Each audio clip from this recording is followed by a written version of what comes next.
Assalamualaikum warahmatullahi wabarakatuh. Waalaikumsalam warahmatullahi wabarakatuh. Kepada yang terhormat Bapak Kepala Sekolah, Pak Nadi, dan Bapak Ibu Guru yang saya sayangi, syukur alhamdulillah pada kesempatan hari ini kita bisa berkumpul di ruangan ini untuk mengikuti kegiatan mempresentasikan tentang budaya positif yang di platform Merdeka Mengajar itu judulnya disiplin positif. Nah, ini memang masih ada kaitannya dengan kegiatan saya yang berkaitan dengan guru penggerak. Nah, Bapak Ibu, kita mulai saja dengan kegiatan budaya positif. Untuk lebih jelasnya kita ikuti atau kita ikuti pemaparan next. Pemikiran Ki Hajar Dewantara. Nah, kenapa saya mengambil ini dulu? Pemikiran Ki Hajar Dewantara. Merdeka Mengajar kita dalam kurikulum Merdeka Mengajar PKN ini berawal dari filosofi Amung Siswa, yaitu filosofi dari pemikiran-pemikiran Ki Hajar Dewantara. Ada banyak pemikiran Ki Hajar Dewantara, salah satunya adalah satu pendidikan dan pengajaran. Apa? Pengajaran itu mentransfer ilmu, sedangkan pendidikan adalah mentransmisi nilai-nilai atau karakter yang ada pada diri siswa. Kemudian menuntun itu seperti kita, kalau anak kecil itu kita tuntun ya, kita gandeng, bayangan kita atau imajinasi kita mesti menggandeng anak. Bagaimana menuntun itu agar anak itu sampai pada tujuannya. Jadi kalau kita memiliki siswa, bagaimana kita menuntun anak sampai pada tujuan akhirnya. Tujuan akhir dari anak itu adalah kebahagiaan.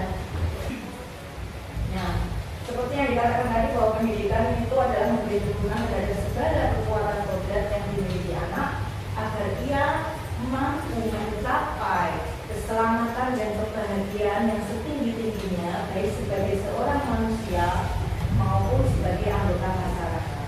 Nah, menuntut sendiri tadi dapat diartikan memberikan bantuan, bimbingan, arahan kepada siswa untuk mencapai tujuan dengan kodrat alam dan kodrat dasar.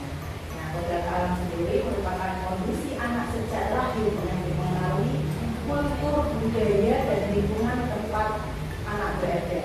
Sedangkan kodrat zaman adalah perubahan yang selalu terjadi pada waktu ke waktu. Jadi anak itu sudah memiliki kodratnya sejak lahir. Next. Nah, ini tadi ada beri pekerti, beri pusat, dan tentang perilaku pendidikan yang sudah dijelaskan. Next. Pemikiran Ki Hajar Dewantara dan beberapa banyak pemikiran Ki Hajar Dewantara sangat relevan jika diterapkan dalam konteks pendidikan di Indonesia. Konsep pendidikan dengan filosofi Amung Siswa dalam dunia pendidikan merupakan metode pengajaran bagaimana manusia terlahir sebagai kodrat yang diberikan kebebasan oleh Tuhan Yang Maha Esa untuk mengatur dan menentukan kehidupannya. Bagaimana manusia memiliki dirinya menjadi pribadi yang kuat, mandiri sebagai manusia yang merdeka. Nah, inilah asas-asas dalam pendidikan. Dalam pendidikan kita menganut asas kemerdekaan, asas kodrat alam, asas kebudayaan, asas kebangsaan, dan asas kemanusiaan. Nah, Merdeka Belajar sendiri ini fokusnya pada asas kemerdekaan dalam menerapkan materi yang esensial dan fleksibel sesuai minat kebutuhan dan karakteristik dari pesertanya. Nah, di dalam filosofi Amung Siswa atau dalam pemikiran Ki Hajar Dewantara itu salah satunya juga ada menebalkan waktu murid. Bagaimana sih sesungguhnya kita menebalkan waktu murid? Murid itu kan sudah memiliki kodrat alam, sudah ada kodratnya. Seperti buku yang bergaris tipis. Jadi kita sebagai guru itu hanya menyebarkan saja garis-garis itu agar nanti anak itu bisa mencapai kebahagiaannya, keselamatannya, ya. Kemudian menebalkan waktu murid, membangun nilai-nilai karakter, membangun kesadaran sebagai makhluk sosial, membangun komunikasi yang baik, membangun kesepakatan dan kolaborasi. Ini yang harus dilakukan untuk menebalkan lampu huruf. Next. Nah, Bapak Ibu, merdeka menurut Ki Hajar Dewantara adalah merdeka itu artinya tidak hanya terlepas dari perintah, akan tetapi juga dapat memerintah diri sendiri. Ini berdasarkan pemikiran dari Ki Hajar Dewantara. Next. Nah, ini harapan dari guru dan harapan dari siswa. Tentunya guru itu juga ingin mengembangkan proses pembelajaran dengan filosofi anu siswa, dengan menggali potensi dan bakat siswa, membentuk karakter dan budi pekerti yang baik, memberikan kemerdekaan dalam pembelajaran. Tujuannya untuk mencapai keselamatan kebahagiaan sebagai manusia maupun sebagai masyarakat. Sedangkan siswa tentunya memiliki harapan untuk mengembangkan minat dan bakatnya tanpa ada unsur paksaan, sehingga bisa mengembangkan potensi dan bakatnya sendiri.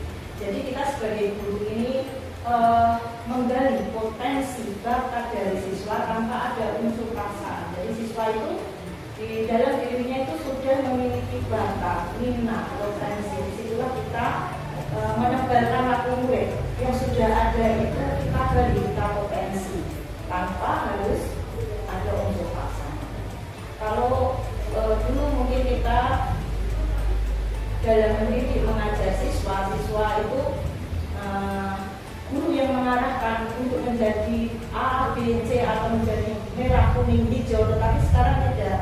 Tetapi bagaimana kita menggali potensi bakat dari siswa itu sendiri agar siswa itu juga memiliki kepribadian yang nantinya bisa mencapai keselamatan untuk sebagai manusia maupun sebagai masyarakat. Kita lewati saja. Nilai guru penggerak ada berpihak pada murid, mandiri, reflektif, kolaboratif, dan inovatif. Nah, ini adalah nilai-nilai yang ada pada diri guru. Sebetulnya menurut saya ini tidak hanya pada guru penggerak, tetapi mulai sekarang ini semua guru paling tidak juga harus memiliki nilai yang ada di dalam dirinya.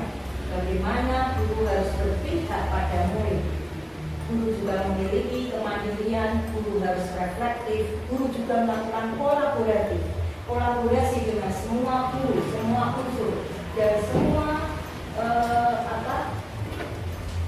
teman-teman sejawat. Kemudian juga inovatif. Kemudian peran guru penggerak. Nah, guru juga memiliki banyak peran. Selain menjadi pemimpin pembelajaran yang ada di dalam kelasnya, guru itu juga menjadi pembimbing bagi guru lain, mendorong kolaborasi, mewujudkan kepemimpinan murid dan juga bisa menggerakkan komunitas praktisi yang ada di lingkungan. Kemudian kompetensi, guru juga memiliki, ini di luar kompetensi guru, yang guru itu kompetensi guru ada 4 ya Bapak Ibu. Kompetensi profesional, kompetensi pedagogik, kompetensi sosial dan kepribadian, ini ada pada diri guru. Nah, namun yang di sini yang dimaksud kompetensi guru penggerak adalah guru itu juga di dalam lingkungannya bisa memimpin pembelajaran, mengembangkan diri dan orang lain, memimpin manajemen sekolah, memimpin pengembangan sekolah. Jadi tidak hanya di ruang lingkup kelasnya saja, tetapi juga berkembang ke lingkungan sekolah. Next. Apakah makna disiplin? Kita langsung menuju kepada tadi budaya positif yang salah satunya adalah disiplin positif ya. Apa makna disiplin? Berasal dari bahasa Latin yaitu disiplina yang artinya belajar. Makna asal dari kata ini berkonotasi dengan disiplin dari murid Sokrates dan Plato. Disiplin diri membuat orang menggali potensinya menuju sebuah tujuan apa yang dia hadiri. Dalam budaya, maka disiplin telah berubah menjadi sesuatu yang dilakukan seseorang pada orang lain untuk mendapatkan kepatuhan. Kecenderungan umum adalah menghubungkan kata disiplin dengan ketidaknyamanan, bukan dengan apa yang kita hadiri atau pencapaian suatu tujuan mulia.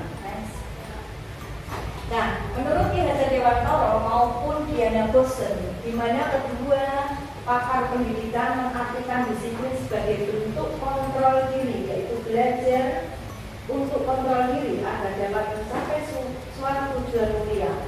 Tujuan mulia di sini mengacu pada nilai-nilai atau prinsip-prinsip mulia yang dianut seseorang, maka kita namakan nilai-nilai tersebut sebagai nilai-nilai kebajikan, etos yang universal. Nilai-nilai kebajikan universal. Nah, Bapak Ibu, anak-anak didik kita itu sudah memiliki nilai-nilai kebajikan yang ada di dalam dirinya. Namun, bagaimana kita menguatkan, menebalkan nilai-nilai kebajikan yang universal tersebut? Nah, salah satunya yang sudah kita terapkan di sini adalah profil pelajar Pancasila. Ya, nilai-nilai kebajikan itu juga ada di dalam profil pelajar Pancasila. Nah, di dalam profil pelajar Pancasila itu juga sudah menjadi visi untuk SD Jarisari, yaitu beriman dan bertakwa kepada Tuhan yang Maha Esa dan berakhlak mulia, mandiri, bernalar kritis, berkebinekaan global, bergotong royong, dan kreatif. Nah, profil pelajar Pancasila inilah, nilai-nilai kebajikan inilah yang diharapkan nanti Bapak Ibu itu bisa membentuk karakter anak didik kita menuju profil pelajar Pancasila. Ya. Nah, terus kemudian nilai-nilai kebajikan yang lainnya juga ada toleransi, kejujuran, rasa hormat, integritas, mandiri, menghargai, antusias, empati, kerjasama, percaya diri, komitmen, peduli, bekerja sama, sopan santun, rajin, percaya diri, dan lain sebagainya. Nah, bagaimana Bapak Ibu dalam membentuk nilai-nilai kebajikan di dalam kelas? Bapak Ibu bisa membuat kesepakatan kelas.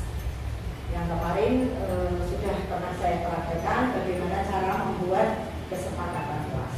Jadi anak-anak diajak untuk membuat kesepakatan kelas bagaimana menentukan nilai-nilai kebajikan yang mau dipraktekkan atau yang mau diyakini untuk di dalam kelasnya. Jadi keyakinan apa yang mau dianut di dalam kelasnya. Misalnya saya harus jujur ya, misalnya anak itu tidak boleh berbohong. Nah, gunakan kata-kata yang positif, jangan menggunakan kata tidak. Ya, ada baiknya anak berkata baik di dalam kelas. Nah, itu bahasa-bahasa yang positif. Jadi bahasa yang negatif kita ubah menjadi bahasa yang positif. Anak-anak didik kita ajak menuju pada nilai-nilai karakter yang tanpa mereka sadari bahwa anak-anak itu ternyata sudah melakukan nilai-nilai karakter tersebut. Next. Teori motivasi perilaku manusia. Nah, Bapak Ibu, ini masih ada kaitannya dengan motivasi. Nah, selama ini apakah kita di dalam bekerja ini motivasinya karena hadiah, karena imbalan, atau karena ingin mendapatkan kebaikan atau mendapat ujian atau takut dengan pimpinan dan lain sebagainya. Tetapi motivasi yang baik itu ada di dalam diri kita. Kita bekerja termotivasi karena di dalam diri kita ada keinginan yang kuat untuk memperbaiki segala sesuatunya. Jadi untuk menghindari ketidaknyamanan atau hukuman, ini yang ada pada teori motivasi, apakah untuk mendapatkan imbalan, penghargaan, atau untuk menjadi orang yang mereka inginkan dan menghargai diri sendiri dengan nilai-nilai yang mereka percaya. Jadi yang lebih utama itu untuk menjadi orang yang mereka inginkan dan menghargai diri sendiri, ya. Kita tekankan untuk menghargai diri sendiri. Apa yang terjadi, apa yang saya dapatkan, saya akan menjadi orang seperti apa. Ini dalam bekerja tentunya kita tidak terlepas dari teori motivasi. Next. 5 kebutuhan dasar, masih ada kaitannya dengan 5 kebutuhan dasar sebagai manusia, yaitu kebutuhan kita bertahan hidup, kasih sayang dan rasa diterima, penguasaan, kebebasan, kesenangan. Ini tidak hanya untuk guru saja, tetapi untuk anak didik kita. Bahwa misalkan anak didik kita itu melakukan satu kesalahan, kita telusuri, berarti ada kebutuhan yang memang belum tercapai, atau memang ada kebutuhan yang belum didapatkan oleh anak tersebut. bermain di dalam kelas. Itu merupakan satu pelanggaran ketika melakukan pembelajaran. Namun bagaimana guru memberikan penyelesaian atau solusi masalah, tidak hanya guru saja tetapi juga ada kesepakatan dari siswa bagaimana untuk menyelesaikan masalah dan kebutuhan apa yang tentunya belum anak tersebut dapatkan. 5 posisi kontrol, ini Bapak Ibu, 5 posisi kontrol ketika kita melakukan kegiatan disiplin di kelas kita. Mungkin tidak hanya di kelas ya, di ruang itu sekolah keseluruhan.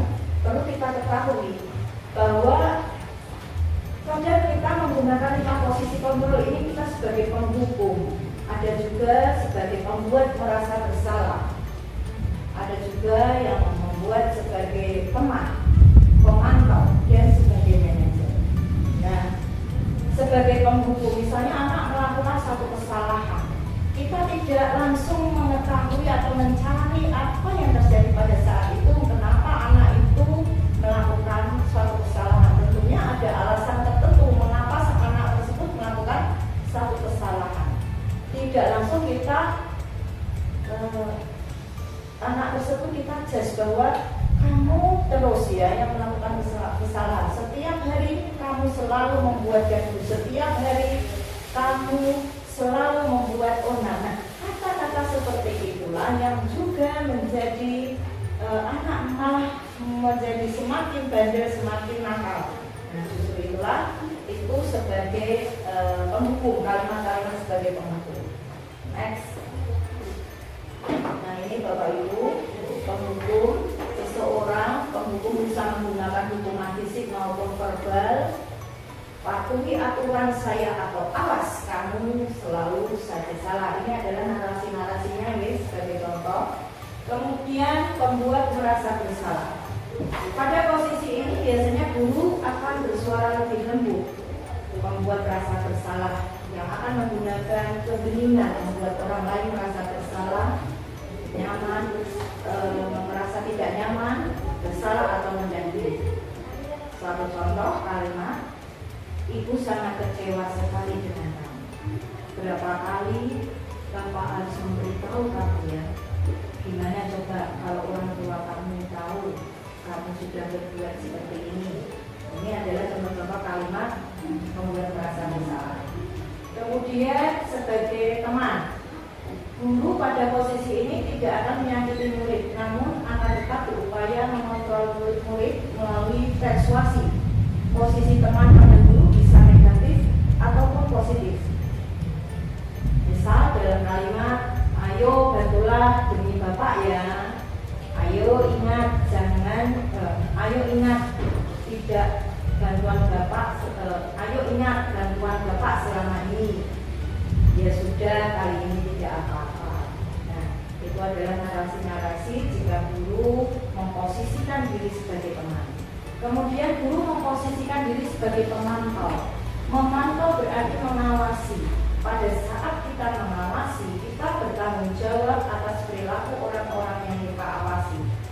Posisi pemantau berdasarkan pada peraturan-peraturan dan konsekuensi. Nah, pada posisi pemantau, guru biasanya sudah memiliki data. Dan ketika anak melakukan kesalahan, guru sudah mempunyai data atau sudah dibukukan ya, di tulisan itu ada sejumlah kesalahan-kesalahan dari siswa.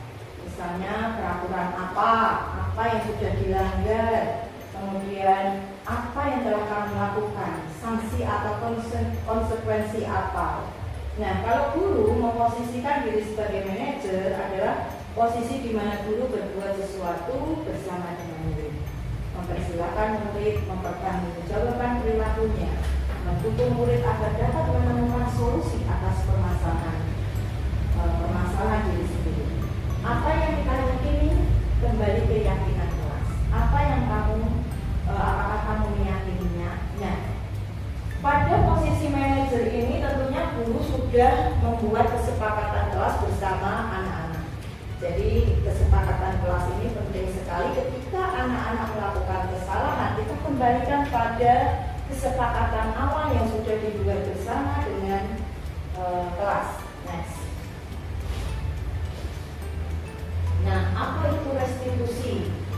Bapak Ibu, restitusi adalah proses menciptakan kondisi bagi murid untuk memperbaiki kesalahan mereka, sehingga mereka bisa kembali pada kelompok mereka dengan karakter yang lebih kuat.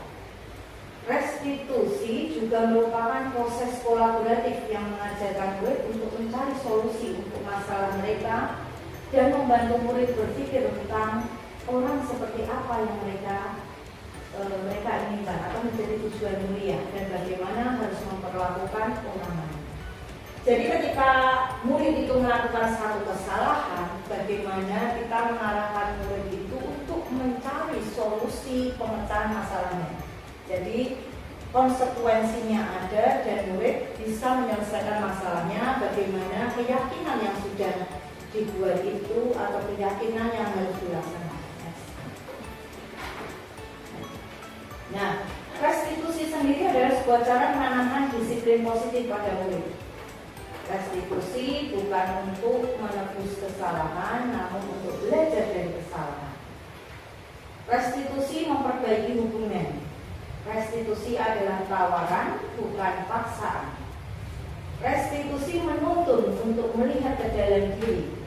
Restitusi mencari kebutuhan dasar yang mendasari tindakan. Restitusi diri adalah cara yang paling baik. Restitusi fokus pada karakter, bukan tindakan.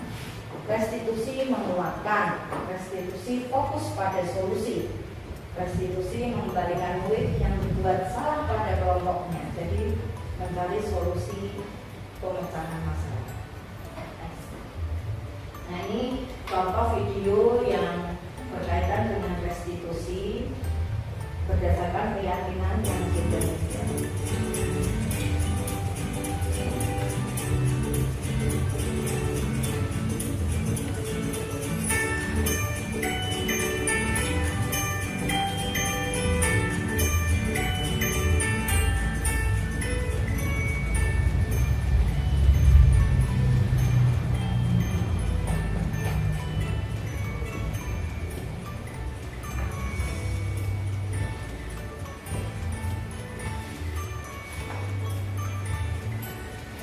Ini contoh restitusi kasus aku Bapak Ibu.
diyakini di dalam kelas untuk bisa dilaksanakan dan diterapkan.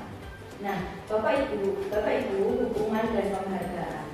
Tindakan terhadap suatu pelanggaran ketika kita melakukan hukuman itu merupakan identitas gagal, tetapi ketika kita melakukan konsekuensi maupun restitusi itu merupakan identitas sukses. Jadi maksudnya begini, hukuman itu adalah sesuatu yang menyakitkan yang terjadi. Ada rasa tidak nyaman untuk murid dalam waktu jangka panjang. Korban mendapatkan keadilan, murid akan tersakiti. Perilaku pasif agresif dan perilaku pasif agresif tentunya akan meningkat. Sistem tidak akan berjalan bila murid tidak takut. Berlaku hanya pada sebuah institusi, tidak berlanjut pada kehidupan nyata. Peraturan adalah kamu harus, nah ini tanpa ada kata kesepakatan, tetapi anak kesepakatan hanya sepihak saja. Jadi anak-anak harus patuh terhadap apa yang ada tanpa dibuat kesepakatan. Murid akan mengikuti peraturan. Nah, sedangkan konsekuensi di sini sesuatu yang harus terjadi tidak nyaman untuk murid atau anak untuk jangka waktu yang pendek. Korban bisa diabaikan, murid akan dibuat tidak nyaman. Penguatan hanya bertahan dalam jangka waktu pendek. Memerlukan monitoring dan supervisi yang terus-menerus dari guru, membantu penerapan mengikuti peraturan dalam masyarakat. Apa peraturannya, mampukah kamu melakukan, dan mengucapkan terima kasih. Murid atau anak akan menghormati peraturan. Kemudian kalau restitusi adalah merupakan pilihan, menguatkan untuk murid atau anak dalam jangka waktu panjang. Korban mendapatkan ganti, murid atau anak mendapatkan penguatan, masalah terpecahkan, murid belajar bertanggung jawab untuk perilakunya, fokus pada pemecahan masalah dalam jangka waktu yang panjang. Apakah kamu yakin? Apakah yang bisa kamu lakukan untuk memperbaiki masalah ini? Murid atau anak menghormati dirinya dan orang lain. Next. Nah, di sini ada menstabilkan identitas ketika mau melakukan restitusi. Yang pertama, langkah-langkahnya ada 3 langkah. Yang pertama adalah menstabilkan identitas. Berbuat salah itu tidak apa-apa. Tidak ada manusia yang sempurna. Saya juga pernah melakukan kesalahan seperti itu. Kita bisa menyelesaikan ini. Bapak atau ibu bisa tertarik mencari siapa yang salah. Bapak atau ibu tidak tertarik mencari siapa yang salah, tapi bapak ibu ingin mencari solusi untuk permasalahan ini. Kamu berhak merasa begitu. Apakah kamu sedang menjadi teman yang baik untuk dirimu sendiri, padahal kamu bisa melakukan yang lebih buruk dari ini ya. Jadi ini adalah pertama, ketika anak melakukan kesalahan untuk restitusi, langkah pertama menstabilkan identitas. Kita tidak langsung marah-marah kepada anak, tetapi menstabilkan identitasnya dulu. Jadi ini langkah pertama, menstabilkan identitas. Kemudian yang kedua, langkah kedua adalah validasi tindakan yang salah.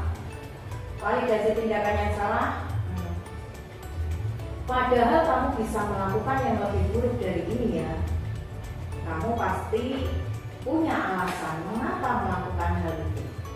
Kamu patut bangga pada dirimu sendiri karena kamu telah melindungi sesuatu yang penting buat kamu. Kamu boleh mempertahankan sikap itu, tapi kamu harus menambahkan sikap yang baik. Nah, ini setelah melakukan menstabilkan identitas, melakukan validasi tindakan yang salah. Jadi tindakan yang salah itu divalidasi. Ya, kita mencari tahu apa penyebab dari kesalahan yang mereka lakukan atau yang murid lakukan. Kemudian langkah ketiga adalah menanyakan keyakinan. Contoh kalimatnya, padahal kamu bisa melakukan yang lebih buruk dari ini. Kamu pasti punya alasan mengapa melakukan hal itu. Kamu patut bangga pada dirimu sendiri karena kamu telah melindungi sesuatu yang penting buat kamu. Kamu boleh mempertahankan sikap itu, tapi kamu harus menambahkan sikap yang baik. Apa yang kita percaya sebagai kelas atau keluarga? Apa nilai-nilai umum yang kita telah sepakati? Apa bayangan kita tentang kelas kelasnya itu ya, kamu mau jadi orang seperti apa?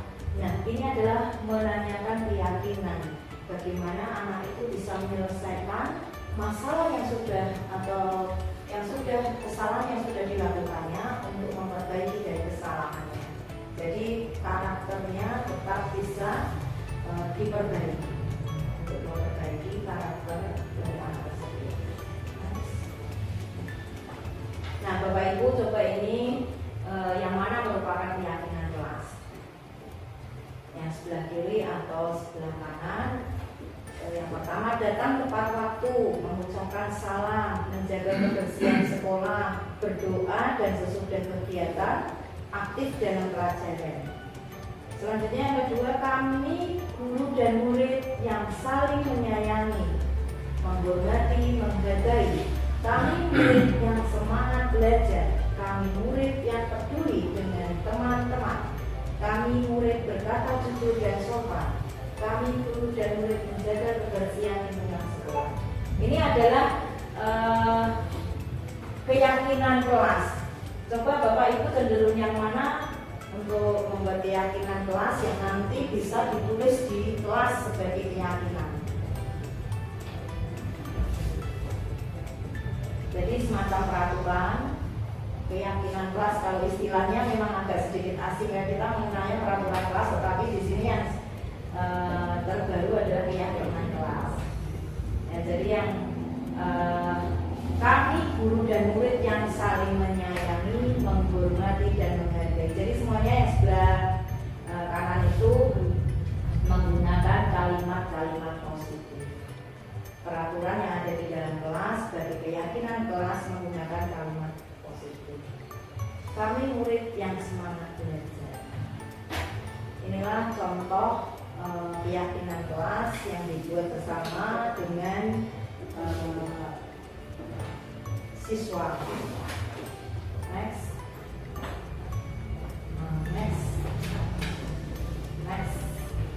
Nah, Bapak Ibu, terima kasih dalam kegiatan kali ini. Bapak Ibu sudah sampai akhir mengikuti presentasi berkaitan dengan disiplin positif. Kita nanti belajar bersama-sama. Alangkah baiknya kalau disiplin positif itu nanti juga diterapkan di kelas Bapak Ibu. Jadi Bapak Ibu nanti bisa menerapkan, membuat keyakinan kelas dulu, kemudian mulai menerapkan segitiga restitusi, membuat bagaimana menstabilkan identitas, kemudian sampai pada membuat satu keyakinan. Nah, demikian Bapak Ibu presentasi dari saya. Terima kasih. Wassalamualaikum warahmatullahi wabarakatuh.